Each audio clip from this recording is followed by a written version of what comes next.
Is your door handle broken? Well, in this video, we're going to show you how to fix it. Using a T27 socket, we're going to go ahead and take off 2 bolts. Sometimes these bolts have Loctite. We'll find out right now when we remove it. And they do. They have red Loctite on it. So we'll put some Loctite on afterwards.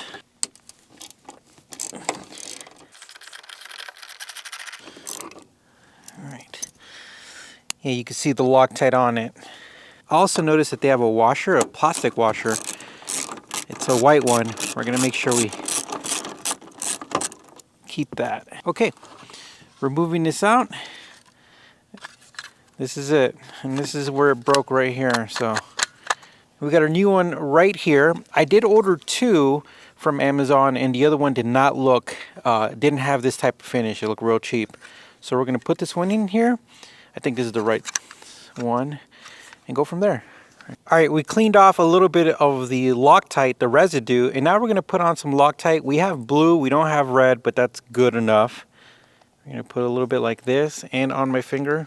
And that's what I love about these trucks. Very straightforward installation. It looks like it just attaches there. The thing about Loctite is you just kind of want to put the bolt in there before it dries up completely. But we're not going to tighten it all the way down because we want to tighten it down evenly. All right, we got some Loctite on this one as well.